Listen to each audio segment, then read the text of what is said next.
제일 위험하다. I think I can take a lesson. That's welcome.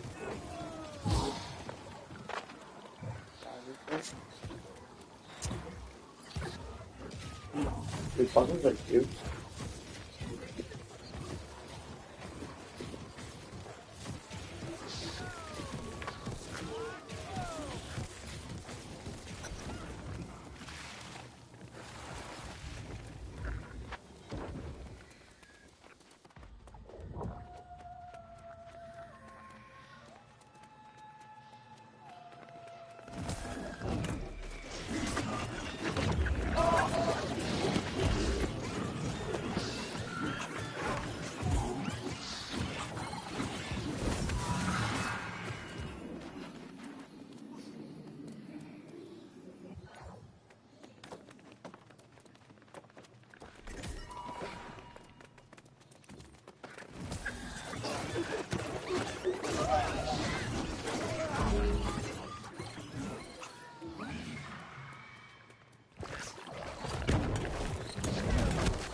No Jumper, coolest podcast in the world. And today we're bringing you a very anticipated conversation with a man who's been taking the internet by storm.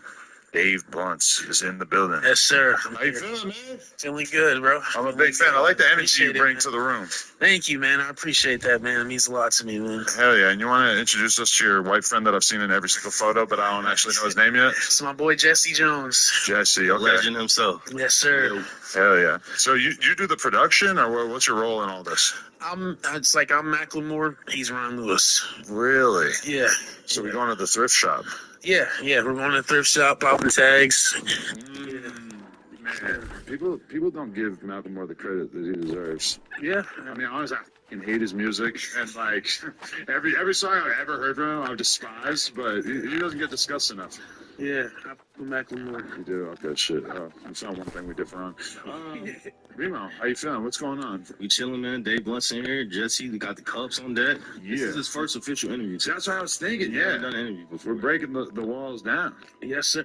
Yeah. Whoa, Yeah. Just like Abigail. Yes, sir. Definitely. Just All right. like Abigail, that's hard. Let's start from the beginning. So tell us a little bit about where you're from and what being a kid Dave Blunt's was like. Well, I had a pretty hectic and treacherous upbringing. I'm from a town called Davenport. It's a town in Iowa, and I was born in Salt Lake City, Utah, but I moved to Iowa when I was like 3, and I've been there ever since. You ever heard of Standard Bikes? No. They're from Davenport, Iowa, I do believe. Oh, Or shit, at least okay. somewhere in Iowa. I'm not going to fact check myself right Okay, now. you If I'm ever been wrong, out? good, huh? You ever been to Iowa? No, I was here that Iowa, the I don't want to go there. There was some joke about how the reason that not going there is contained within the name. Yeah, I don't know. Probably. Yeah, You don't I'll want to probably figure it out. out. Ain't shit out there. But yeah, I've always heard it's like one of the most depressing Yeah. states in America. So you're Ain't going to shit agree out with that? there. Yeah, man, ain't shit out there, but fentanyl. I can cuss. Of course. Bitches. Selling. All that shit, man. Damn. Yeah. So what were your younger days like your childhood? My childhood was pretty crazy. Like when I was younger, I grew up going to the shelter. I was living in the shelter like plenty of times, Really? living in hotel rooms and shit. And then my mom was finally able to afford to get us a place to live. But yeah, it was pretty crazy for a minute there. So dad wasn't around? No, my dad passed when I was 8, and that shit was crazy because he passed while I was living in the shelter, and then like after he passed, just a bunch of crazy shit started happening. Like, I remember like it was yesterday, man. So I lived in a domestic violence shelter, so I couldn't get dropped. The school bus couldn't drop me off directly there because some nigga came there and he was like, somebody got dropped off there and he's like, oh shit, that's where my girlfriend stays because I beat her ass and I can't find her, but now I know where she's at and I'm gonna go and beat her ass even more. So yeah, there was like nobody can get dropped off in front. Like it's like a secret entrance. They got like retina scans and codes and shit. You got to get in that mother. For real. But your mom was staying there just because it's like a women's shelter, like any Yeah, she was in like a domestic violence situation, so that's why she was staying there. Okay. Was that with your dad? No, my dad. No, it's not my dad. Some with my I don't know who it was, but it wasn't my dad. But yeah, so I used to get dropped off in the parking lot of a Chuck E. Cheese, and every day, you know, I'm like 8 years old. I'm like, Mom, can we go to Chuck E. Cheese? And she had to like break it down to me, like, no, we don't got enough money to go to Chuck E. Cheese and shit. And so that was already sad every day, but I had a good ass day at school. And I was like still hyped getting off the bus, and we're walking there. And my mom was just like, you know, she told me that my dad passed away, and just like my smile slowly started to go down and shit. And I didn't really understand what that shit meant until, you know, I go to the funeral, and you know, they can tell you, Remo can tell you, black funerals, man, they're hysterical. You know, they're screaming, oh, get up, you can do it, to the in the casket and shit. And so me as a kid, I'm thinking like, can he really get up? You know, shit like that.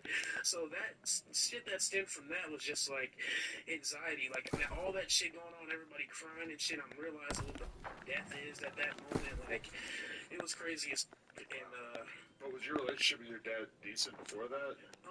yeah, it was.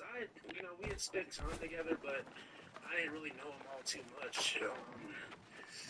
Like, as I got older, I grew to, like, resent him and, like, not really want him as much because I learned about shit he did while he was alive that I didn't really with. It's When I was a man, I can't with. Well, it's kind of a shame, too, because, well, I don't know what depths you're talking about with that. Some stuff is definitely unforgivable, but it's like him losing his life, you know, younger like that means that you're not going to ever be able to, like, reconcile or be able to understand necessarily, like, what he was going through or wasn't. Yeah. You know, there was a situation that I didn't remember until I overheard my mom talking about it on the phone, and I did remember it once she was talking about it. It was me and my mom were walking downtown, and we seen my dad. And I was like, yo, it's my dad. And I was like, no, it's not your dad. And I go up to him. I'm like, yes, that's my dad. She's like, all right, well, let's go up to him. And he was with his girlfriend, and he was just like, I don't know that nigga. I don't know this little nigga. Like, I'm his son. And so, you know, I remember that he did that, and I'm just like, what the f***, you know? That's some bullshit. You think, was he just got on drugs or something? No, he wasn't on drugs. He was just trying to cater to a bitch. Wow. You know what I'm saying? He was just doing that because he didn't want the bitch to know that he had some kids. So that's why, like, to this day, I don't, with anybody who switches up over a bitch, let it be a homie who's, like, doing weird shit, pillow talking, or anything, all stems back to that moment. So when my dad was acting weird over a bitch, denying his own child over a bitch. Holy shit. That really had an impact on you. I mean, it must have been so unbelievably hard to understand as a kid. Yeah, I mean, as a child, it happened when I was like 4, so I didn't really understand it. But when I learned about it when I got older, I remembered it. I'm like, yeah, that shit. You know, I was like 15 when I found out. Wow, I'm so sorry to hear that. That's a terrible story. Yeah, man, that ain't shit though. But so wait, you said your mom got out the shelter when you were 8, or? So yeah, we had moved. So later that year, that was like a horrible year for me, 2008, because like all the kids in the shelter, they got like Christmas gifts donated to them. All the people didn't get gifts, so that year, to the shelter and gifts. So later we into like a motel for a few, maybe a month, place. But previous to that, we had been to that same shelter like 3 times previously. Right. Was your mom dealing with addiction, or was she just? No, drug addict or anything like that. So we were in the shelter. The time I told you, it was actually my fault because she was like, my mom was a full-time CNA. She was working, and I got sick and went to the hospital, and she came to Boston to stay with me. It wasn't like 3 hours away from her town, and so she stayed with me when I was a child.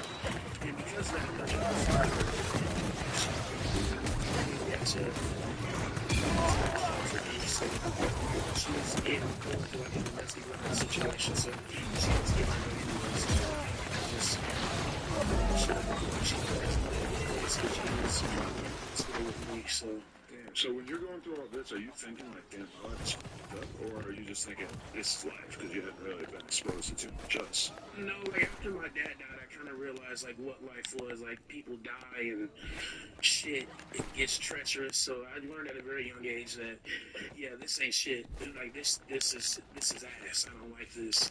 Especially because I would have friends whose like houses I would go over and shit, and they would be like video games and all types of shit. I come back home like, damn man, we gotta step this shit up. You know what I'm saying? But yeah, man. So yeah, it was crazy. People, I got big news.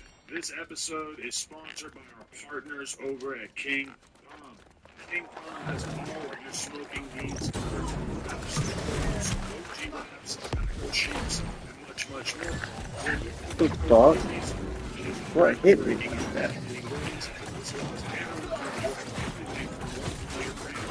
Flavors such as banana cream, natural sweets, and strawberry kiwi.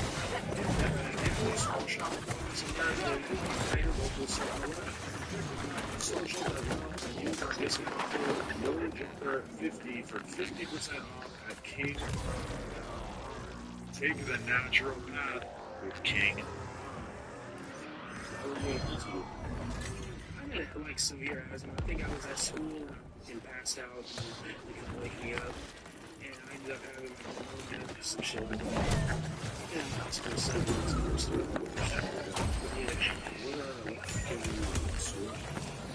I was like in class. I would constantly get in trouble, kicked out just for like cracking jokes and shit like that. Like I would get in trouble with kids who are actual bad kids because they just for class and shit. As a kid, they like, Thank you, sir. shit. I realized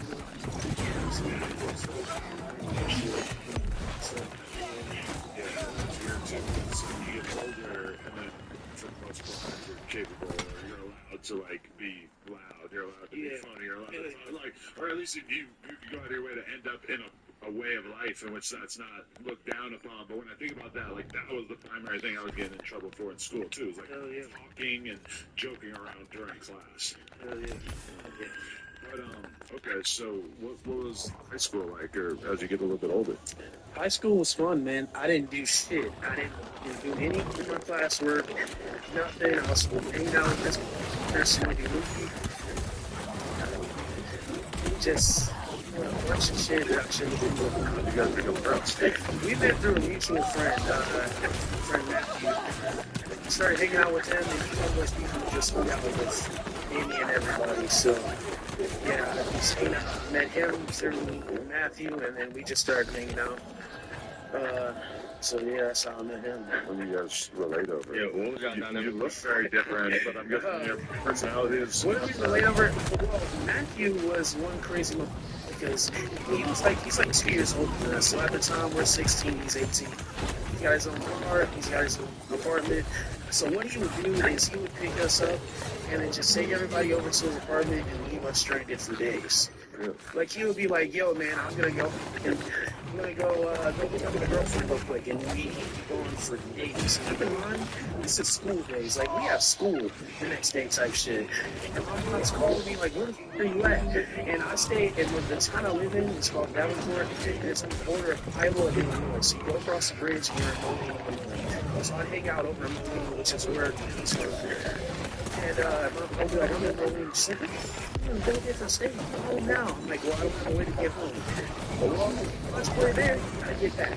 Like, oh shit, man. Like, all right, I'll get back eventually. So yeah, man, I would just spend days stranded with this motherfucker. We had a friend named David who would fight everybody over food and shit. Like it was some real flies, fucking orange shit. I always compare things to Lord of the Flies, and I feel like people don't know what I'm like, a bunch of boys stranded together just having to figure shit out. That shit was real treacherous, bro. Like we had to fight over food, all types of shit, man.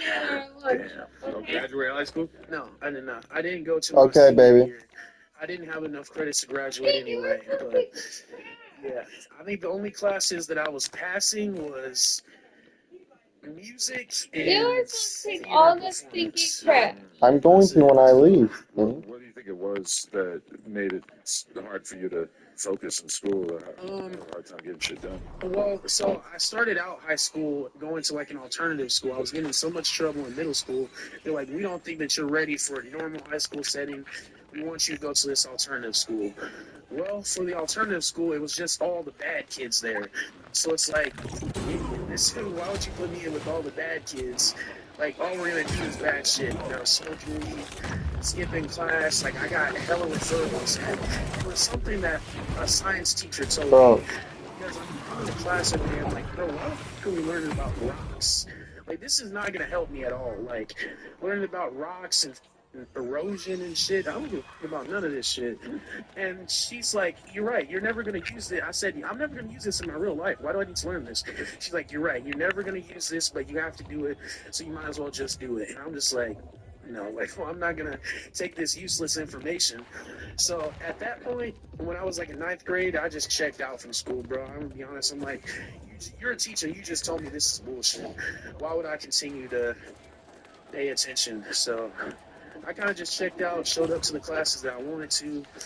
I started like selling weed in school and shit, skipping class. Like, there's a point in time where there was like there's this bathroom in our school that they call the special ed bathroom, right next to the special ed class. So I would skip class in that bathroom, and I would like set up shop in there, selling snacks, selling Zans, all types of shit while I was in school. Your life as a drug dealer was very short because niggas are like, bro, there was this one nigga who, so at the time, grades were like 15 back then, and for 10, then like, it was a good deal. So I hit this nigga up, or this nigga hit me up, and he's like, yo, can I get a grade for 10? And I'm like, like, no, bro, it's gotta be 15. And so he pulls up, and You think this is bad? It says sell by a November $5 bill, 25th. Yeah, it's bad. 6 pennies. Don't you need to get ready, baby? Go get ready. No, you're not. Go get ready. No, because you're doing other stuff. You need to get ready. It's like, it's bullshit. I've heard from a lot of people who like sell weed and shit. It was very short, bro. It was probably like 4 months. Like, That's not too much of the discounts, though. Yeah. You're gonna get yourself in a lot of trouble that way. nah, but there was a point in time in my life where I was just doing a bunch of hothead, treacherous shit in the streets, and I just realized that that's not who I am. Were you always consumed with rap music, or? Yeah. Like my first album when I was like 8 years old, little tight CD there was Carter 3, Bubblegum Wayne. And yeah, I was listening to that shit every day, all day. I feel like that turned you out. Was you like fully excited about rap, or was it something else? No, it was that. It was that. It was definitely the Wayne Carter 3 album. Around that time, I was also listening to like Eminem and T-Pain. Well, it's Kanye West. Other people I listened to growing up was like Future. But like the artist who really made me want to start rapping when I was like in high school, I said it's probably like Lil Baby, which you heard that. Really? Yeah, when I started listening to that around like 2015 or 2016, that made me like start rapping. I didn't start making music at that time, but that shit made me want to like start like writing freestyle and shit, like freestyling in school and shit like that. That's interesting because normally when people say they're early in Chicago drill rap with fades, they usually go straight to Chief Keef, Police, and them. but what was it about Bibby and Herbo? I mean, shit, bro. Bibby, he was my favorite rapper when he was rapping. Yeah. Like, so I just heard that shit. You know, I didn't really get on to like the Chief Keef wave or anything like that until I was like, probably until like 2016, 2017. Because like, like 2012 and shit like that, I was listening to like music, dubstep, and shit like that. So yeah, man, I didn't get onto that shit. So late. If you want to get girls, dubstep's not a bad direction to go. Girls still listen to dubstep? Pretty sure, yeah. Shit, man, we might have to have some hosts at the crib and some dubstep and some relic songs. Whole like fan accounts on Instagram that sometimes get recommended to me that are just videos of girls doing crazy dance routines like in the crowd at festivals and shit like that. So those chicks are like outlandishly Oh shit, damn, bro. Off of all everything. It's crazy. Is it Slipknot from Iowa? Yeah. That would have been a way different trajectory if you had just started like a Slipknot style metal band. That shit would be crazy, man. We did that shit. Let's go do it. So wait, okay, why did you choose to get on the streets to bring it to you? It wasn't, I realized that it was a nice guy, bro. You know what I'm saying? Like, doing shit to people that I didn't want to do, where it's like, He keeps fucking dying, though. I just realized that early before it got too deep, and I changed my life around at that moment. I got a job, and I was working for a while until I quit that shit and started doing music. So, Where are you working at, man? oh man, I hate that job, bro. It's this place called, I think it's called like APAC, and it's telemarketing Can you place. sing? I did a little bit of that too. Yeah, bro, that shit What was the hell? bad. Why are you so sassy? So for that job, Wake up I emotional. had to wake up at 5 a.m. and take 4 buses.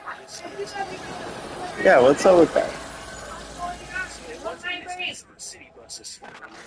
City buses. So what's This is the a problem? private-owned company bus. So they would come get me from my house and take me to the halfway point because the job is so far. Like, seriously, so take me to the halfway point. And the halfway point is at Burger King, and Burger King doesn't go off. It's standing outside in the cold until Burger King opens. Then I go in there, sit there, and wait until another bus would come get me from the halfway point and take me to the job. And then once I'm done with the job, the bus would come get me from Burger King, take me, give me and then take me to Burger King, which is right. And then Burger King they would take me home. Sometimes that bus was I pay $2.50 each way. So I was take me back to city.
So there was a point in time in my life where I didn't see that shit and I didn't give a fuck, bro. I was waking up getting high from the time that I was going to sleep to the time I woke up to the time I was going to sleep.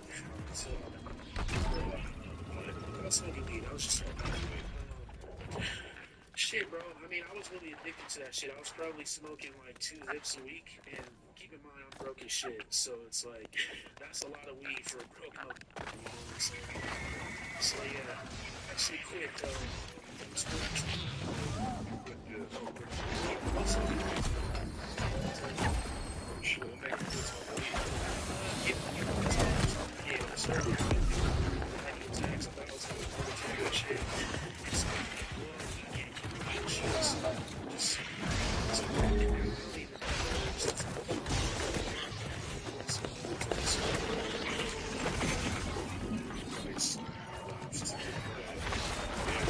If you're just like trying to make it in life, and you're like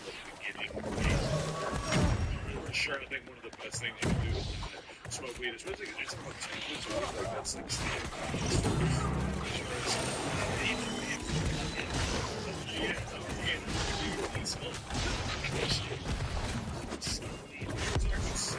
but then you said that stopped pretty quickly. That's where you were pretty quickly. Man, if you would have said, hey,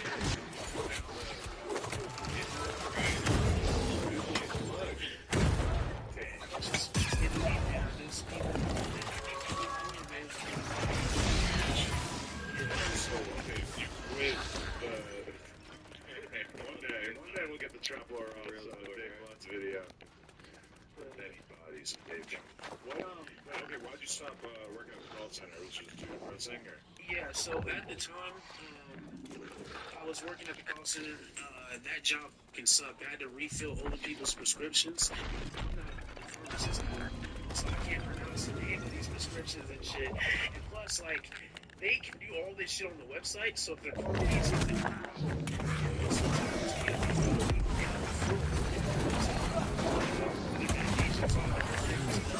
you know, you don't have no money in you already gave you like $6. Yeah, all this shit. So it's medication management. I gotta do all the breakdowns. You know, you're like, you don't have the money for this shit. And I'm 18 at the time, bro. Like, this is a lot of fucking stress for me. I started smoking cigarettes since that job and shit. There was one day, like, I was on break and I was stressed, and this old black dude seen me. He was like, hey, yo, snapper, you want a cigarette? I'm like, shit, man, let me take that shit. And that shit, like, stressing me. So I'm smoking cigarettes now. So, shit, I started smoking cigarettes. I was chain smoking and stressing, and just one day, like, at the time, I would work all day, and then I would come home and, like, I would make songs with my phone, an Android phone, with dollars to store headphones. And, like, I was starting to get, like, a little buzz, like, in Mexico and shit.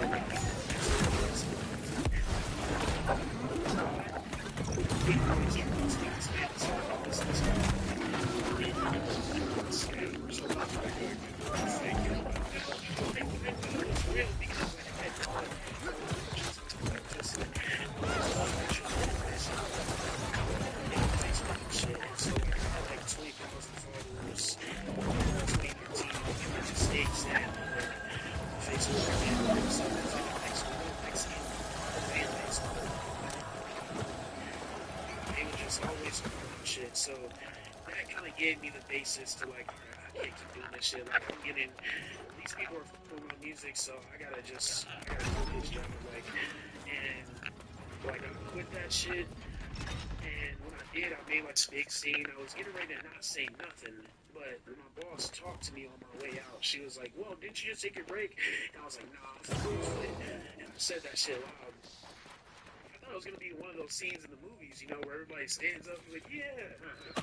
They were all silent and like looking right at me. There's like white ladies who get scared. They thought I was gonna shoot that bitch up or something. So no, I was gonna do that. I was just walking down. And she's like, wait. She's like walking after me and shit. And I'm just like, she's like, why? What's going on? And I'm just like, bro, like I can't keep doing this shit, man. Like, it takes me like 4 buses to get here, 4 buses to get home. I can't keep doing this shit, man. Trying this girl, and she's understand. It's a little bit of this looking at the horizon and the sun and just and that shit on my head. So it's like, easy to see my head's I was looking at this whole it's so shaking this music shit like I was talking about shit do this. So I went so I think it's every day drove away for like 2 years at least. Yeah, eventually my friend hit me up and was like, yo, we got a studio set up and our music's good.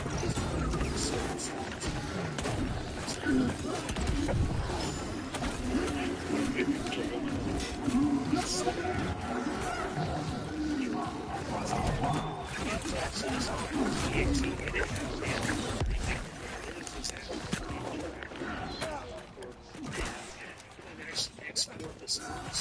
So I would explain what the was actually and how it's molecule levels So Do you feel like you were able to grow a lot as an artist recording on the phone, or were you pretty like yeah, it was real limited. Like it was very basic shit. You know, when people go back now and listen to it, a lot of those songs I can't find, but whichever ones I do, I think the shit is ass. I don't know if anybody likes it, but they was all hits. So yeah, then once I got a different studio set up, sound upgraded, and I started to get like a lot of fans. This was like 2019, and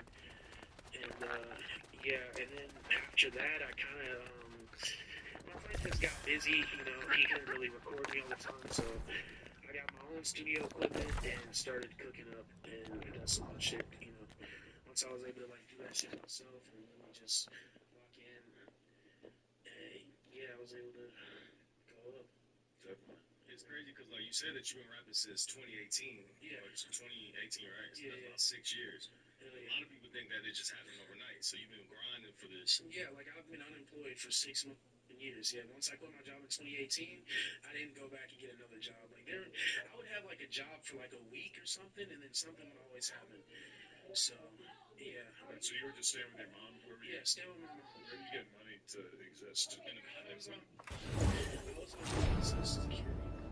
Yeah, that's how I would get money. So, I mean, most of my money went back into my What? You have fucking crushes? No, you have crushes? No.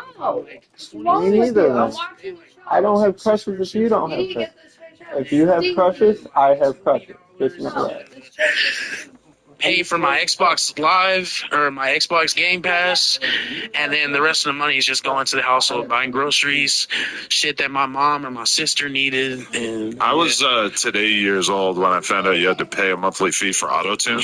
yeah. Is that something everybody in this room knew besides A me? lot of people just cracked that shit, but I didn't. I already had a fucked up laptop, so I didn't want to get more viruses and shit. So I just decided to pay it. Holy shit. So when did the music start to like really connect, or when did you feel like you actually took another step in terms of people knowing about your shit?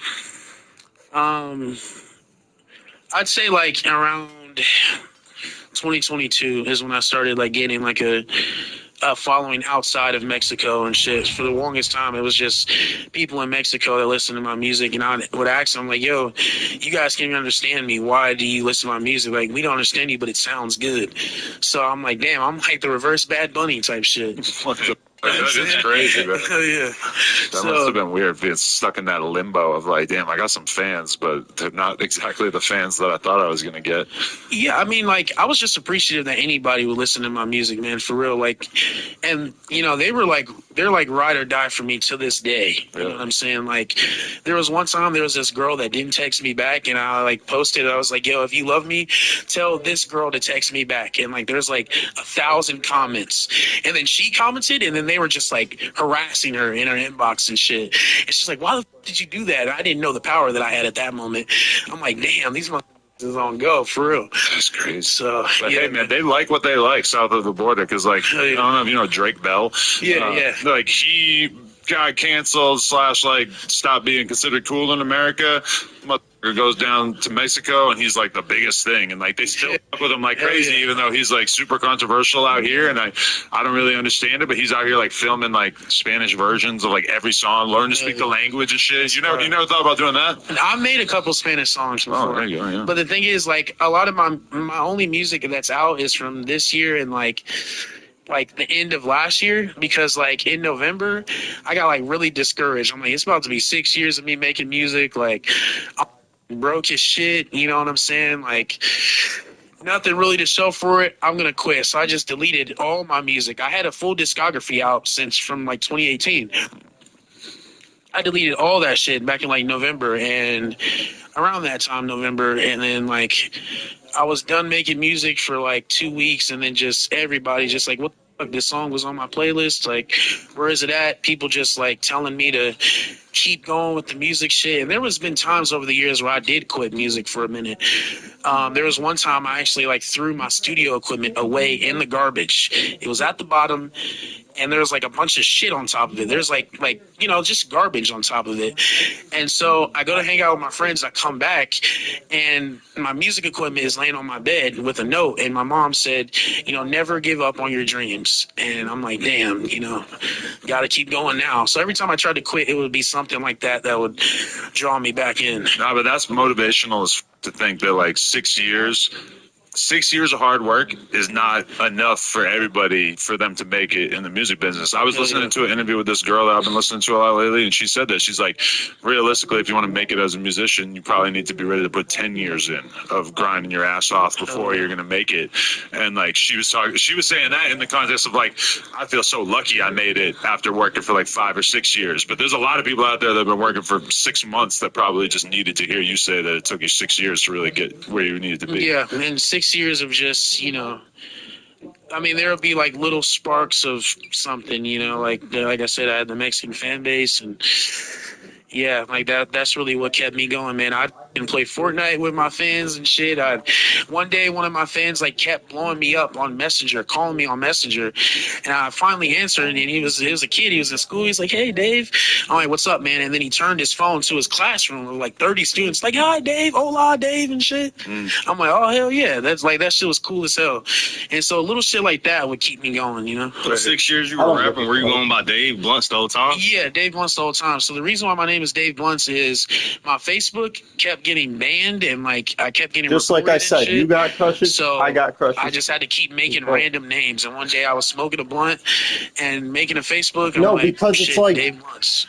And I was uploading music on Facebook, so that just kind of stuck. I'm like, well, hey, Yeah, no, definitely. hell yeah. But okay, while you're working your ass off for all those years, what I was gonna say is, I feel like it says a lot that you being stuck in a place like Iowa, it took longer for things to happen, because I can imagine that if you lived in New York City or LA or some shit, that it probably would have been easy for you to make connections, get into a studio, meet people from labels, etc. That whole path probably would have been sped up, and it took even more commitment for you to get there, being that you were kind of in the middle of nowhere. Hell yeah. Yeah, being in the middle of nowhere definitely didn't help that shit. Like, it was just me in my room recording, playing Xbox. That's it. That was what my days consisted of. Like, me and him, we obviously hung out a lot as teenagers and shit, but we used to hang out in this big group. And I stopped hanging out with that group because like I just wanted to focus on music and shit. And so, and plus hanging out with the group wasn't really beneficial for me. Like, we just would hang out and there was no progress to life being made. So I stopped hanging out with the group, but I kept in touch with select people from the group, him and a couple other people. And so we like grew up really young, bro. Like I said, like we were 16 years old, like smoking weed, hanging out, being gone from the crib for like days at a time, weeks at a time. No, I'm not for you. I don't We used to care. get into the club at 16. Like, in my dumbass people in my town, they would be like, "Yo, are you 21?" And we'd be like, "Yeah." And they'd be like, "All right, come on in." There used to be this Mexican club called the Volcan, and we used to be in that shit like every day. That shit was open 7 days a week. How the fuck does you turn me talking about some religious shit into I'm not the one for you? You realize you just told me that just because of the words coming out of my mouth about something that had nothing to do. It had to do with trying to start a conversation about religion. But you don't want to talk to me right now because you just start seeing I'm mad and shit. You realize that? I'm sitting here just talking about this video. How the fuck does that turn into? You know what I'm saying? And then you're gonna sit here and be like, you're not supposed to. And then how am I supposed to respond? Because I've heard, like, you know what I'm saying? I've heard you say that to me, with my eyes looking at you, saying that to me. Did I say that to you? Not once. But you said that to me. What do you think that does to my fucking brain? The fuck?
or you're fucking crackhead, I can't fucking marry you.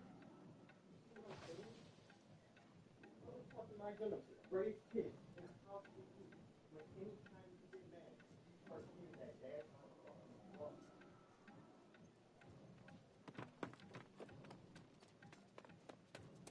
You know what the fuck I'm saying? Because dad's not on drugs. He's not. But you will get mad and say that dad did drugs or he was fucking not that.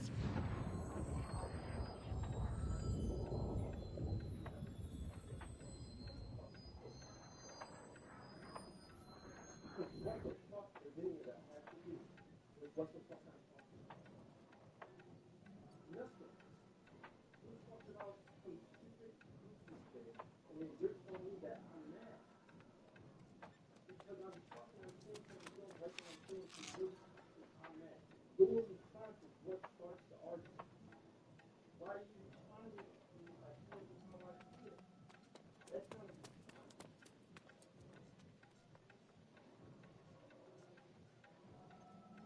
It's just common sense.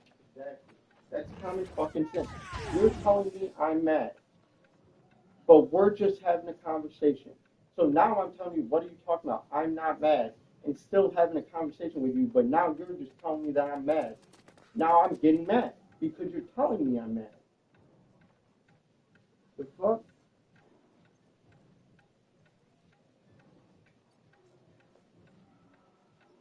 I don't give a fuck, dude.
feel like, so what song do you feel like really took your Watching that goofy ass shit and then talking to me like shit. over a fucking goofy ass dude that's on YouTube talking about some goofy ass shit.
You just told your man, you're not the one for me. Like, for what?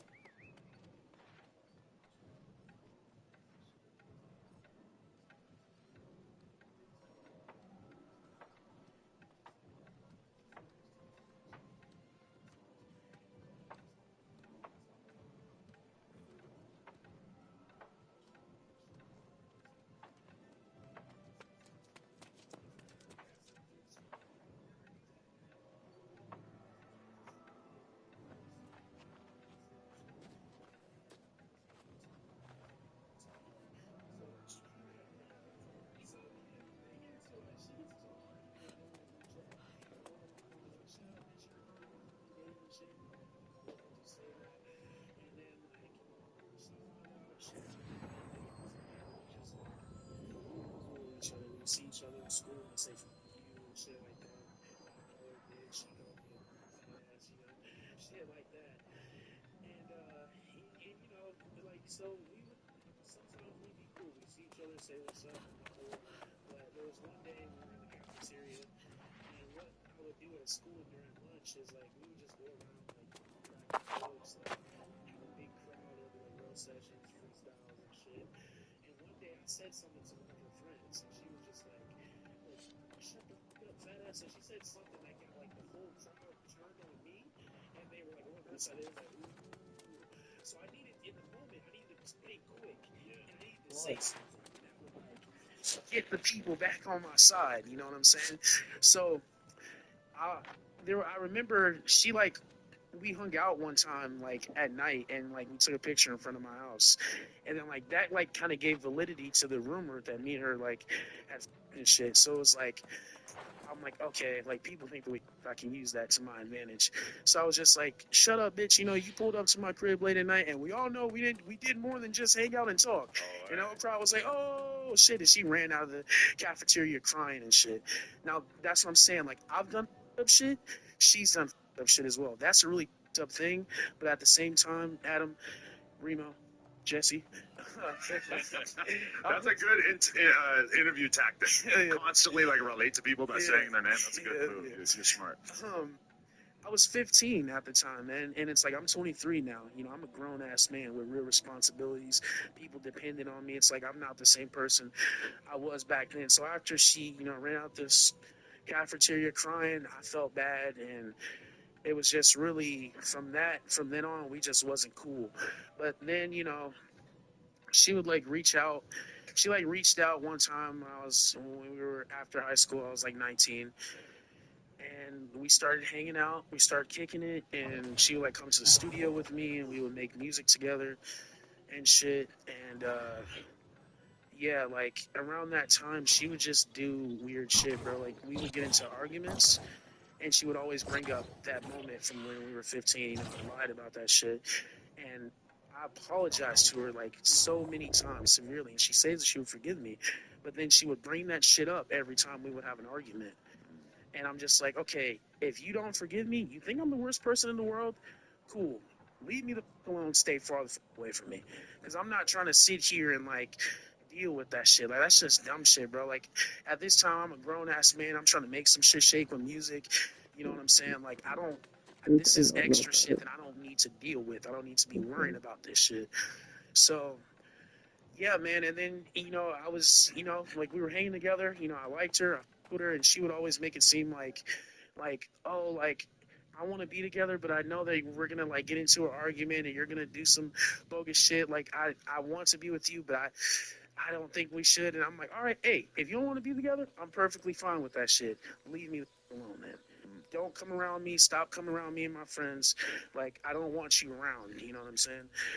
And she would just like cry and like profusely cry, show up to the studio looking for me and shit. And I'm just like, bro, like, what the do you want to be around if you're not like either we be together, get the from around me, you know what I'm saying? And it's just like and she was like, we can't even be friends. I'm like, look, I'm down to be friends, but it's like I need some time to like get over this shit before we can be friends and shit. And she just wouldn't accept that, bro. She would just come around all the time, and I was just like, bro, just get the away from me. And so like, yeah, bro, we would just that shit would just never work. But then also she would do weird shit like we would be off and on, and like she would just like we'd be talking and shit, and then she would just do weird shit, bro. Like she would get a boyfriend, and then like she would always call me. And she wouldn't just be happy with the nigga, bro. She would call me and make sure that I knew that she was with somebody. And this would be like 6 months to a year of us not talking. She'd be like, hey, how's it going? I'm with this guy. He f***s with your music heavy. And so I'm talking to this dude. I'm like, hey, man, appreciate my music. And he's just like smirking like, yeah, your music's fire, bro. Yeah, sure. I'm just like, what the f*** is this? Like, why are you doing this? You know what I'm saying? Really weird behavior.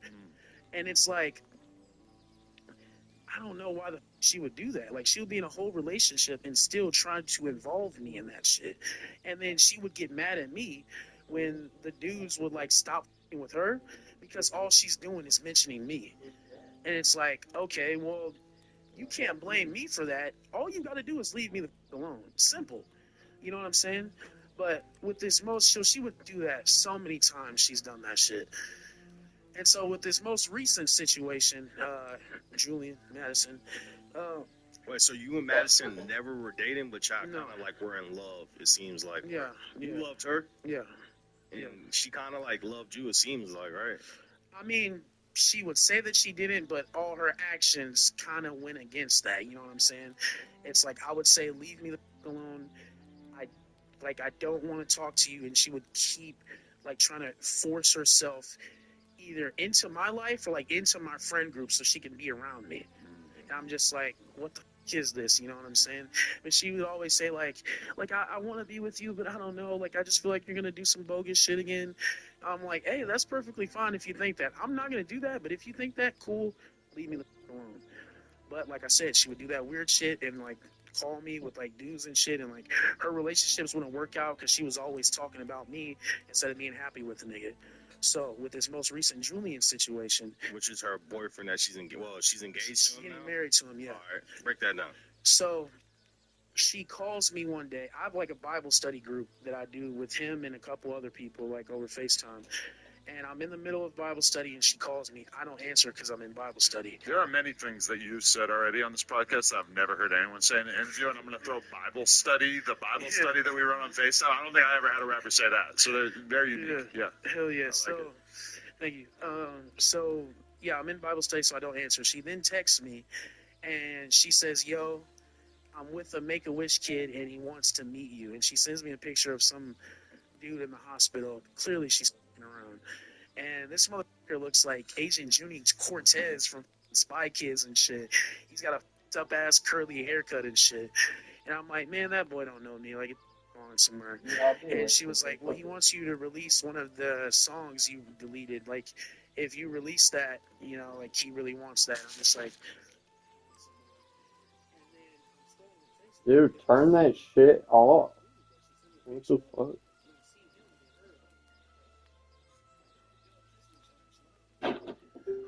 What's up with my bitch? Shit, the pricing is hard.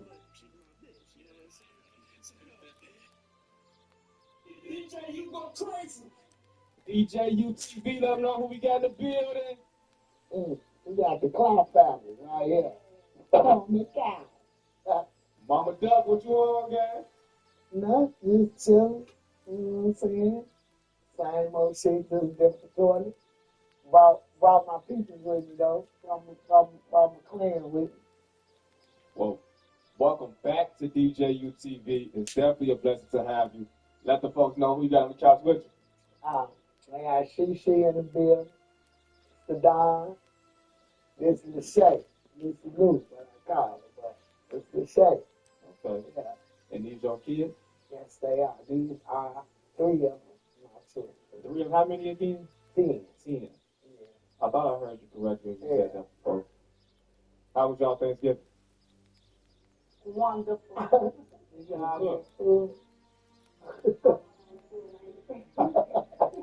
Mama Duck, you ain't cook? I didn't think they ate. No, No, I'm saying I'm happy. Yeah, shout out BB. Can't leave my evil twin out, you know. So what all y'all have on the menu yesterday? Turkey, ham, dressing, lasagna. They wanted lasagna. They wanted lasagna, and I usually make my potatoes, but they was like, make some lasagna. So I made lasagna, string beans, white potatoes, candy yams, baked macaroni, deviled egg, salad, beef cobbler, banana pudding. Yeah, you know I had to make it so they don't eat them. I do. Yeah. They don't want to peel them. They don't want to clean them. But they want to eat them. But you don't smell my chilies when I cook. That's the crazy part of that. Really? Chilies been having the whole house stinking. Not the ones I cook. Well, that's what's up. You know what? I cook them. Still ain't never tasted chilies before. You eat Kalahari. I'm real. I should have bought you a plate. I should have bought you. Why you ain't saying that? Hey, but shout out to the... You ever ate Kalahari though? Huh? You ever ate Kalahari? No. That's octopus. You know that's I'm alligator, all that. Calamari. Calamari. I don't eat that shit. But I eat the shit out of children though. Yeah. Yeah. Well, that's what's up. I'm glad y'all had a happy holiday. You know, Thanksgiving's one of my favorites. Oh, one more thing, all my grandbabies. They flooded me. It was a beautiful thing. How many grandkids you got? 18. And I had about... Oh, y'all got a big family. I had about, I think 10 of them was over there yesterday. Now, all of them, but Maya wasn't there, Aaron wasn't there, J.R. wasn't there, Aiden wasn't there. All my grandkids and family film 5, so I had like 13 of my grandkids. Wow, that's what's up. That's what's up. Man, it's a beautiful thing. So we here for our second time. It's been a couple years. Yeah. I thought I'd never see you again, Mama Duck.